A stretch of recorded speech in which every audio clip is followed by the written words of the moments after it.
ಅದನ್ನು ಯಾರನ್ನು ಹೇಳುತ್ತೆ? ತಾವಂತೆ ಹರಿನಾಮಾನಿ ಪಠಿತಾನಿನ ಸಂಶಯ, ಹರಿಯನ್ನು ಹೇಳುತ್ತೆ ಅಂದರು ವಾಮನ ಪುರಾಣದಲ್ಲಿ. ಹಾಗಾಗಿ ಹರಿಹಿ ಓಂ, ಯಾರು ಓಂ? ಹರಿಹಿ ಓಂ, ಅವನೇ ಇಡೀ ವೇದ ಪ್ರತಿಪಾದ್ಯ ಮಂತ್ರ.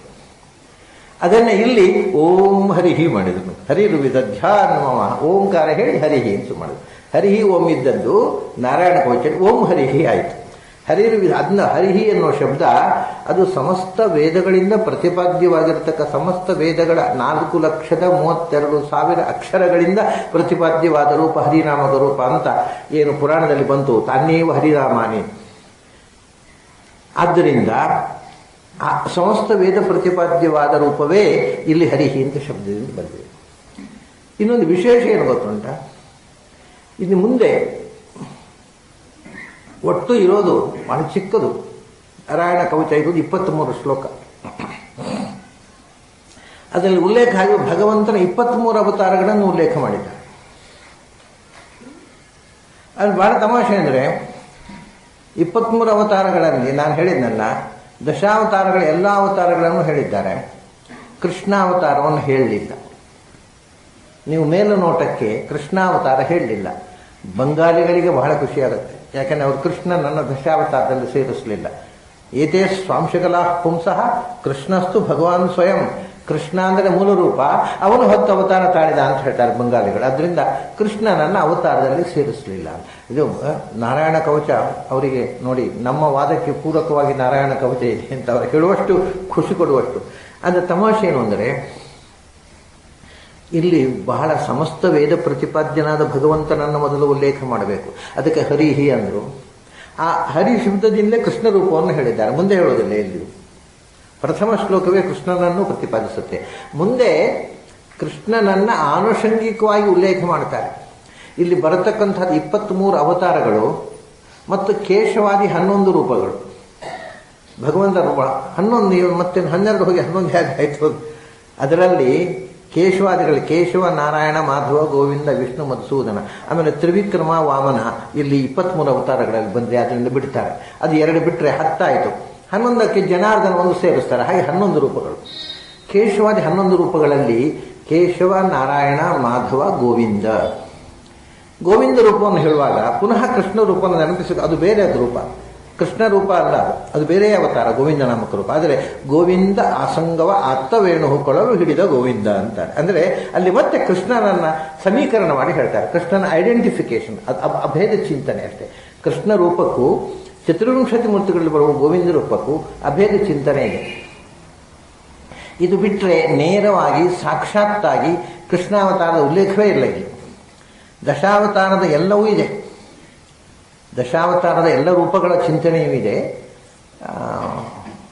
ಆದರೆ ಕೃಷ್ಣ ರೂಪದ ಸ್ಪಷ್ಟ ಉಲ್ಲೇಖ ಇಲ್ಲ. ಮೊದಲನೇ ಶ್ಲೋಕದಲ್ಲೇ ಕೃಷ್ಣ ರೂಪವನ್ನು ಹೇಳಿಬಿಟ್ಟಿದ್ದಾರೆ.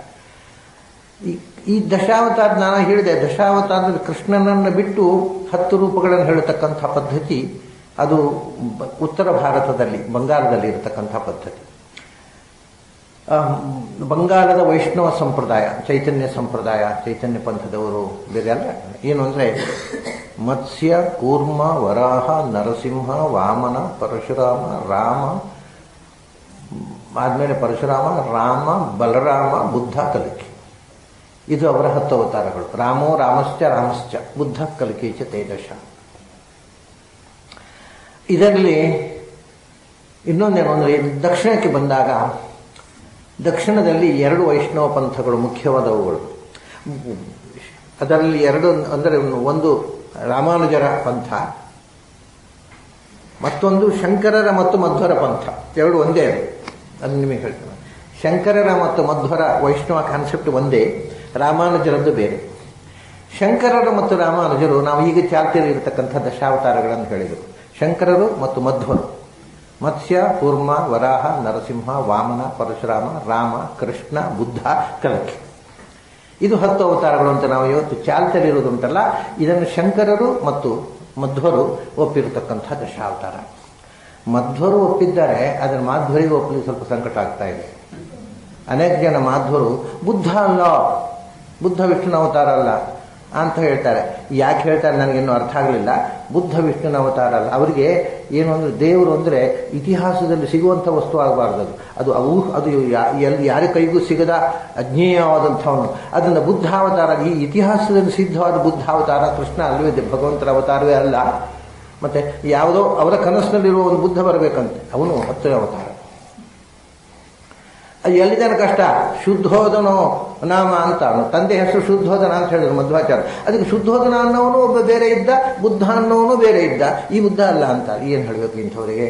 ಅಂದರೆ ಮಧ್ವಾಚಾರ್ಯ ಹೇಳಿದ್ದನ್ನು ಕರೆಕ್ಷನ್ ಮಾಡುವ ಬುದ್ಧಿವಂತರು ಇವರೆಲ್ಲ. ತಲೆಗೆಟ್ಟ ಮಂದಿ ಕೈಯಲ್ಲಿ ವೇದಾಂತ ಸಿಕ್ಕಿದ್ರೆ ಹೀಗೆ ಆಗೋದು. ಬುದ್ಧ. ಆಮೇಲೆ ರಾಮಾನುಜರು ಶ್ರೀವೈಷ್ಣವ ಪಂಥದಲ್ಲಿ ಮತ್ತೆ ಇನ್ನೊಂದು ಮಾರ್ಗ ಬಂತು, ದಶಾವತಾರದ ಕಾನ್ಸೆಪ್ಟ್. ಅವರು ಇದೇ ಈ ಮಾಧ್ವರಿಗೆ ತಲುಪಿಸಿ ಆಯ್ತು, ಅದೇ ಸಮಸ್ಯೆ ಅವರಿಗೆ ಆಯಿತು. ಬುದ್ಧನನ್ನು ಅವ್ರಿಗೂ ವಿಷ್ಣುವಿನ ಅವತಾರ ಅಂತ ಒಪ್ಪಲ್ಲ. ಹಾಗಾಗಿ ಅವ್ರು ಏನು ಮಾಡಿದ್ರು, ಮತ್ಸ್ಯ, ಕೂರ್ಮ, ವರಾಹ, ನರಸಿಂಹ, ವಾಮನ, ಪರಶುರಾಮ, ದಾಶರಥಿರಾಮ, ಬಲರಾಮ, ಕೃಷ್ಣ, ಕಲ್ಕಿ, ಬುದ್ಧ ಬಿಟ್ಟು. ಆದರೆ ನಮ್ಮ ನಾರಾಯಣ ವರ್ಮ ಏನಿದೆ, ನಾರಾಯಣ ಕವಚ, ಅದು ಬುದ್ಧನನ್ನು ಸ್ಪಷ್ಟವಾಗಿ ಉಲ್ಲೇಖ ಮಾಡುತ್ತೆ. ಕೃಷ್ಣನನ್ನ ಪ್ರಥಮ ಶ್ಲೋಕದಲ್ಲಿ ಉಲ್ಲೇಖ ಮಾಡುತ್ತೆ, ಅವತಾರಗಳ ಒಟ್ಟಿಗೆ ಹೇಳೋದಿಲ್ಲ. ಬುದ್ಧನನ್ನಂತೂ ಸ್ಪಷ್ಟವಾಗಿ ಉಲ್ಲೇಖ ಮಾಡುತ್ತೆ, ಬಲರಾಮನನ್ನು ಉಲ್ಲೇಖ ಮಾಡುತ್ತದೆ. ಒಂದು ವಿಶೇಷ ಏನು ಅಂದರೆ, ಭಗವಂತನ ಸಾಕ್ಷಾತ್ ಅವತಾರ ಅಲ್ಲದ 2 ರೂಪಗಳನ್ನು ಈ 23ರಲ್ಲಿ ಉಲ್ಲೇಖ ಮಾಡುತ್ತೆ. 1ನೇ ಸ್ಕಂಧದ 3ನೇ ಅಧ್ಯಾಯದಲ್ಲಿ ಬಂದ ರೂಪಗಳೇ ಹೆಚ್ಚು ಇಲ್ಲಿ ಬಂದಿರೋದು. ಅದರಲ್ಲಿ ಬಂದ 2 ರೂಪ ಇಲ್ಲ, ಅದೆಲ್ಲ ಅಲ್ಲಿ ಬಂದದ್ದೇ. ಅಲ್ಲಿ ಪೃಥು ಅನ್ನೋನು ಅವನು ನಿಜವಾಗಿ ಭಗವಂತನ ಅವತಾರ ಅಲ್ಲ, ಭಗವಂತನ ವಿಶೇಷ ಆವೇಶಕ್ಕೆ ಪಾತ್ರನಾದ ಒಬ್ಬ ರಾಜ, ಅವನನ್ನು ಬಿಟ್ಟಿದ್ದಾರೆ ಇಲ್ಲಿ. ಮತ್ತೊಂದು ಭಗವಂತನ ಅವತಾರಗಳಲ್ಲಿ ಅಲ್ಲಿ ಬಂದದ್ದನ್ನು ಇಲ್ಲಿ ಬಿಟ್ಟದ್ದನ್ನು ಮೋಹಿನಿ ರೂಪ. ಇಲ್ಲಿ ಧನ್ವಂತರಿ ಇದ್ದಾನೆ, ಕೂರ್ಮ ಇದ್ದಾನೆ, ಮೋಹಿನಿಯನ್ನು ಹೇಳಿಲ್ಲ. ಅದು ಬಿಟ್ಟರೆ ಪ್ರಥಮ ಸ್ಕಂದದ 3ನೇ ಅವತಾರದಲ್ಲಿ ಏನು ಭಗದ ಅವತಾರಗಳದ್ದು ಒಂದು ಪಟ್ಟಿ ಬರ್ತದೆ ಅಲ್ಲಿ, ಜಗೃಹೇ ಪೌರುಷ, ಅಲ್ಲಿ ಹೇಳಿದ ರೂಪಗಳೇ ಇಲ್ಲಿ ಬರೋದು. ಅದರಲ್ಲಿ ಕೃಷ್ಣ ಬಂದಿದ್ದಾನೆ, ರಾಮಕೃಷ್ಣ ಇತಿ ಭುವಃ ಅಹರದ್ಭರಂ ಅಂತ ರಾಮ ಮತ್ತು ಕೃಷ್ಣ ಅಂತ ಹೇಳಿದ್ದಾರೆ.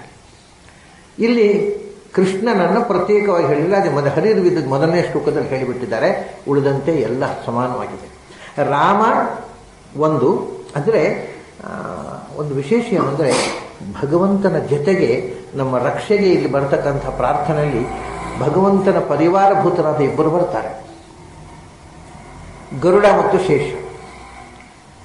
ಗರುಡ ಶೇಷ ಇವರು ಬಹಳ ಮಹತ್ವದ್ದು. ಯಾಕೆಂದರೆ ಮುಕ್ತಿಗೆ ಹೋಗತಕ್ಕಂಥ ಪಂಥ ಉಂಟಲ್ಲ, ದಾರಿ, ಅದರಲ್ಲಿ ಗರುಡ ಪಂಥ, ಶೇಷ ಪಂಥ ಅಂತ. ಗರುಡನ ಮೂಲಕವಾಗಿ ಹೋಗುವವರು, ಶೇಷನ ಮೂಲಕ ಹೋಗುವವರು ಅಂತ, ಗರುಡ ಮಾರ್ಗ, ಶೇಷ ಮಾರ್ಗ ಅಂತ. ಇದು ಮೋಕ್ಷಕ್ಕೆ ಕೊಂಡೊಯ್ಯತಕ್ಕಂಥ 2 ಮಹಾನು ಶಕ್ತಿಗಳು. ಅಲ್ಲಿಂದ ಪ್ರಾಣತತ್ವದಿಂದ ಭಗವಂತನ ಕಡೆಗೆ ಹೋಗತಕ್ಕಂಥದ್ದು. ಪ್ರಾಣತತ್ವಕ್ಕೆ ಹೋದ್ಮೇಲೆ ಅಲ್ಲಿ ಮತ್ತೆ ಡಿವಿಷನ್ ಇಲ್ಲ, ಪ್ರಾಣತತ್ವ ಇಬ್ಬರು ಕೊಂಡೋಗಿ ಪ್ರಾಣನಿಗೆ ಒಪ್ಪಿಸ್ತಾರೆ. ಸ ಏನಾನು ಬ್ರಹ್ಮಗಮಯತಿ, ಅವನು ಭಗವಂತನ ಹತ್ರ ಕೊಂಡು ಹೋಗ್ತಾರೆ. ಹಾಗಾಗಿ ಗರುಡ ಶೇಷರನ್ನ ಬಹಳ ಮುಖ್ಯವಾಗಿ ಇಲ್ಲಿ ಪ್ರಾರ್ಥನೆ ಮಾಡ್ತಾರೆ. ಹಾಗಾಗಿ ಶೇಷನ 2 ಅವತಾರಗಳು ಇಲ್ಲಿ ಬರ್ತವೆ, ನರ ಮತ್ತು ಬಲರಾಮ. ಅದು ಬಿಟ್ಟರೆ ಮತ್ತೆ ಉಳಿದ 21 ಸಾಕ್ಷಾತ್ ಭಗವಂತನ ರೂಪಗಳು. 2 ಭಗವಂತನ ಆವೇಶ ಇರತಕ್ಕ, ಅಂದರೆ ಭಗವಂತನ ಆ ರೂಪವೂ ಉಂಟು. ಶೇಷನಲ್ಲಿ ಆವಿಷ್ಟವಾಗಿರತಕ್ಕಂಥ ನರನಾಮಕ, ಹಾಗೆ ಬಲರಾಮನಲ್ಲಿ ಆವಿಷ್ಟವಾದಂಥ ನರನಾಮಕ ರೂಪ. ಆದರೆ ಇದು ಬಲರಾಮನನ್ನ ವಿಶೇಷ ಉಲ್ಲೇಖ ಮಾಡ್ತಾರೆ, ಮತ್ತು ನರನಲ್ಲ. ಇವು ನಿಜವಾಗಿ ಇವು 2 ಶೇಷಾವತಾರಗಳು ಮೂಲತಃ. ಅದರ ನರನಾಮಕನಾದ ಭಗವಂತನ ವಿಶೇಷ ಆವೇಶ.